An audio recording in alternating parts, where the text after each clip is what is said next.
Turn this ship around right now, or every single one of you Iconian bastards will die in screaming agony."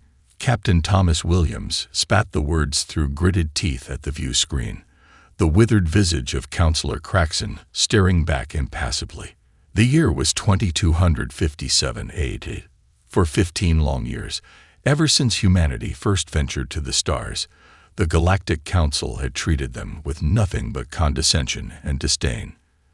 Led by the arrogant Iconians, they dismissed humans as primitives, savages too backward and violent to have a voice on the galactic stage. But humanity would not grovel, would not submit, even when the Council made their demands: abandon the colony, submit to our rule, or face annihilation. And now Williams found himself here, aboard the warship HSS Indomitable, facing down the assembled Iconian armada, staring into the eyes of the being who would see his entire species enslaved or dead. The Indomitable was but one ship. The Council had hundreds, thousands, legions upon legions ready to wipe humanity from the cosmos. But the humans would not run, would not hide, would not surrender. This was their warning, their only warning. Turn back now, or embrace destruction. The Galactic Council had come for the humans. The humans gave them a choice: submit or die. The Indomitable slid into orbit around Iconia Prime, its hull gleaming under the harsh glare of the system's binary stars. Captain Williams stood on the bridge, his face set in a mask of grim determination as he watched the view screen. The planet below was a mottled red and brown, its surface scarred by centuries of Iconian industry and conquest. A chime sounded, and the view screen flickered to life. The face of an Iconian guard, his features sharp and angular, filled the screen. "Captain Williams, you are hereby summoned to appear before the Galactic Council to answer for your species' crimes. You will be escorted to the Council chamber immediately." Williams nodded curtly. "Understood." He turned to his security detail, a hand-picked team of the Indomitable's finest. "Let's go." The guard met them in the hangar bay, flanked by a dozen heavily armed Iconian soldiers. They marched through the corridors of the Iconian capital ship, their boots ringing on the metal deck. The walls were adorned with the emblems of the Council's member species, each one a reminder of the power and influence the Iconians wielded over the galaxy. At last, they'd reached the Council chamber. It was a vast, imposing room with towering walls that seemed to stretch up into infinity. Representatives from dozens of alien species lined the chamber, their eyes fixed on the human delegation with a mixture of curiosity and disdain. In the center of the room, seated on a raised dais, was Craxon, the Iconian representative. He was an imposing figure, his skin a deep crimson, his eyes glittering with malice. "Captain Williams," he said, his voice echoing through the chamber, "you stand accused of violating Iconian territory, engaging in aggressive expansion, disregarding the sovereignty of other species, and developing advanced weaponry that threatens the stability of the galaxy. How do you plead?" Williams stepped forward, his chin held high. "Not guilty, Counselor. The Terran Union has always sought peace and cooperation with our galactic neighbors. It is the Iconians who have a history of conquest and subjugation, not humanity." Traxon's eyes narrowed. "You dare accuse us? It is humanity that has spread like a plague across the stars, seizing territory and resources that rightfully belong to others. We have only ever defended ourselves and our allies," Williams countered. "It is the Council that seeks to keep humanity in check, fearing our potential to challenge your unjust rule." The chamber erupted in shouts and jeers, the representatives of a dozen species hurling insults and accusations at the human delegation. Craxon slammed his fist down on the dais, silencing the crowd. "Enough. Your species' fate will be decided by this Council, Captain, and we will not be swayed by your baseless." A loud beep interrupted Craxon's tirade. Williams looked down at his wrist communicator to see an urgent message from the Indomitable. His eyes widened as he read the contents. "Captain, what is the meaning of this interruption?" Craxon demanded. Williams looked up, his face grim.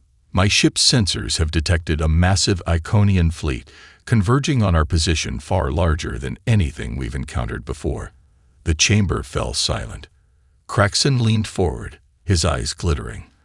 A routine security measure, nothing more. Your ship will stand down and submit to our authority.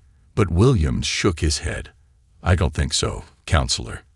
I believe the Council's true intent is to eliminate humanity's presence in the galaxy, using this trial as a mere distraction. He turned to his security detail, his hand moving to the phaser at his hip. We're leaving now. Williams' hand darted to his hidden communicator. He tapped a sequence of buttons, transmitting a prearranged signal to the human fleet positioned just outside the Iconian system. It was time to initiate Operation Trojan Horse. The human ships began to retreat, hundreds of vessels turning tail and fleeing from the approaching Iconian armada. The Iconian ships surged forward in pursuit, like predators chasing wounded prey. They could taste victory, the complete annihilation of the human threat. But as the Iconian fleet chased the human ships deeper into space, they left Iconia Prime exposed. Craxon and the Council were so focused on the trial, they failed to notice the planet's vulnerability. They didn't know about the human Special Forces team that had spent weeks planting explosives at critical points across the planet. Defense grids, power plants, communication towers, all were armed with human-made bombs waiting for the signal. As the Iconian fleet pursued the retreating humans, the signal came. Explosions bloomed across Iconia Prime's surface. The defense grid faltered and failed, turrets and shields collapsing in flames. Power stations erupted in showers of sparks and debris, plunging cities into darkness. Communication hubs vaporized, leaving the Iconians deaf and blind. Iconia Prime descended into chaos, but the greatest shock was yet to come. From the depths of Iconian space, a hidden fleet of human stealth ships decloaked. These vessels, invisible to Council sensors, had been waiting for this moment. They descended on the Iconian homeworld like avenging angels, weapons blazing. Missiles rained down on military bases, reducing them to rubble. Plasma blasts gutted government buildings and incinerated communication centers. The Iconian forces, scattered and disorganized by the sabotage, struggled to mount a defense. Their ships were out of position, their ground forces in disarray. On the bridge of the Indomitable, still in orbit, Captain Williams allowed himself a grim smile as he watched the Iconian defenses crumble. The Council had underestimated humanity for the last time. In the Council chamber, Craxon rose to his feet, his face contorted with rage and disbelief. What have you done, human? Williams met the Iconian's gaze, his eyes hard. We're finishing what you started, Counselor. You wanted a war, now you've got one. The tension in the Galactic Council chamber reached a boiling point as Craxon's voice boomed through the air. Guard, seize them. The Iconian soldiers leveled their weapons at Williams and his team, fingers tightening on the triggers. But before they could fire, Williams pressed a button on his wrist device. A shimmering blue energy field enveloped him and his security detail, forming a protective bubble around them. The Iconians opened fire, plasma bolts splashing harmlessly against the energy shield. Kraken's eyes widened in disbelief. Impossible. Human technology is not advanced enough for personal energy shielding. Williams allowed himself a small smirk. You underestimated us, Counselor. A mistake you won't live to regret. With a nod to his team, Williams drew his phaser and opened fire. The humans' weapons, modified with shield-penetrating technology, cut through the Iconian guards like a hot knife through butter. The soldiers fell, their lifeless bodies hitting the floor with dull thuds. Craxon cowered behind his podium as the humans fought their way out of the chamber, energy shields absorbing the incoming fire. The other council members fled in panic, their screams echoing through the halls. Williams and his team raced through the corridors of the Iconian ship, their shields deflecting the sporadic bursts of weapons fire from the few guards they encountered. They reached the hangar bay where their shuttle was docked, piling inside and sealing the hatch. Moments later, The shuttle blasted out of the hangar, streaking towards the Indomitable. As they approached the human warship, Williams could see the fierce space battle raging above Iconia Prime. The human stealth ships, having caught the Iconians off guard, were pressing their attack, but the sheer number of Iconian vessels was beginning to turn the tide. Williams docked the shuttle and sprinted to the Indomitable's bridge, barking orders as he went. Helm, set a course for the heart of the battle. Tactical charge all weapons and prepare to engage the enemy. The Indomitable surged forward, its advanced engines propelling it towards the fray. As they neared the battle, the ship's cutting-edge weaponry came to life, lancing out with beams of pure energy that sliced through Iconian ships like a scythe through wheat. The Iconian vessels turned their attention to the Indomitable, recognizing the human flagship as the greater threat. Plasma bolts and missiles streaked towards the ship, but its advanced shielding held firm, absorbing the impacts with barely a shudder. With the Iconian fleet focused on the Indomitable, the human stealth ships redoubled their efforts, picking off enemy vessels one by one. The tide of the battle began to turn, the Iconians falling back before the relentless human assault. As the Iconian lines crumbled, Williams opened a channel to the enemy fleet. His face appeared on the view screens of every Iconian ship, cold determination etched into his features.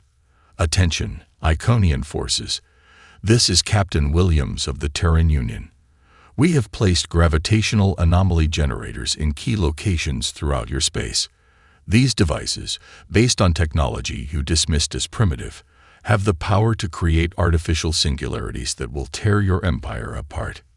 He paused, letting his words sink in. If you do not immediately cease your aggression and agree to negotiate a peaceful resolution, we will activate the generators.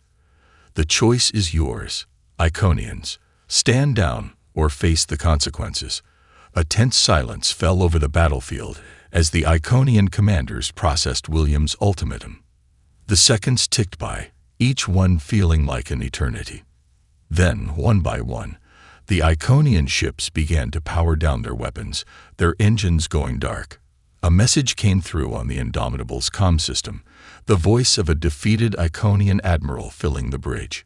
Captain Williams, the Iconian Empire hereby surrenders.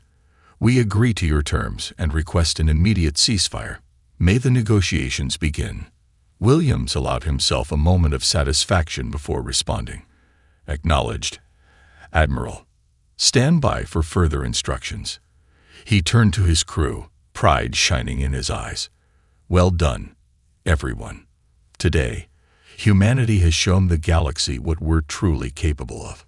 The Council will never underestimate us again. Faced with the grim specter of total annihilation, a chilling silence fell over the Galactic Council chamber. Craxon's face twisted into a mask of barely contained rage and frustration as he realized the precariousness of the Iconians' position. With a curt nod to his advisors, he turned back to face Williams, his voice trained. Very well, Captain. The Iconian Empire will agree to a temporary ceasefire while we discuss the terms of a more permanent arrangement. Williams' eyes narrowed, his stance unwavering. I'm glad you've seen reason, Counselor. But make no mistake, this is not a request. It's a demand. The Terran Union will not back down until our sovereignty and right to self-determination are fully recognized and respected. As the human and Iconian fleets disengage, pulling back from the brink of all-out war, Williams and Craxon met on the neutral ground of a small uninhabited planet near the border of their respective territories. The atmosphere was tense, the air thick with resentment and mistrust as the two leaders faced each other across a simple metal table. For weeks, they engaged in a delicate dance of diplomacy, each side pushing for concessions and advantages. Craxon sought to limit humanity's expansion and access to advanced technology, while Williams demanded full recognition of human sovereignty and an end to Iconian interference in their affairs. Tempers flared and accusations flew, but slowly, painfully, a fragile agreement began to take shape. The Iconians would recognize humanity's right to self-governance and expansion within certain defined borders. In return, the humans would dismantle the gravitational anomaly generators and share some of their technological advancements with the wider galactic community. As the final terms were hammered out and the treaty was signed, Williams couldn't shake a sense of unease. He knew that the Iconians and indeed many other species in the Galactic Council still viewed humanity as a threat to be contained or eliminated. This peace, he feared, would be short-lived. His fears proved prescient. In the years that followed, a Cold War of sorts emerged between the humans and the Iconians. Each side raced to expand their influence and military capabilities, forming alliances and proxy conflicts across the galaxy. Planets and star systems became pawns in a vast game of galactic chess, their allegiances shifting with the tides of power. As tensions mounted and the specter of open conflict loomed ever larger, Williams, now an aging admiral, found himself at the center of this great galactic game. His days were spent poring over intelligence reports and strategic maps, always seeking to stay one step ahead of humanity's enemies. Yet even as he worked tirelessly to safeguard humanity's future, Williams couldn't help but wonder if this cycle of mistrust and aggression could ever truly be broken. Were humans and Iconians and all the other species of the galaxy doomed to forever view each other with suspicion and hostility? Or was there some way, however distant and difficult, to find common ground and build a lasting peace? As he gazed out at the stars from the observation deck of his flagship, Williams knew that the answer to those questions would likely not come in his lifetime. But he held on to a flicker of hope that someday, somehow, the beings of the galaxy would find a way to coexist, to see each other not as rivals or threats, but as partners in a grand cosmic journey. For now, though, humanity would have to stand strong and ready, facing an uncertain future in a galaxy that seemed all too eager to snuff out their light. And Williams would be there, leading the charge until his last breath. You have reached the end of the story. If you enjoyed this story and want to support us, please leave a like and subscribe to our channel. And for every comment that says 88, I will heart every single one of them. Thank you for your time.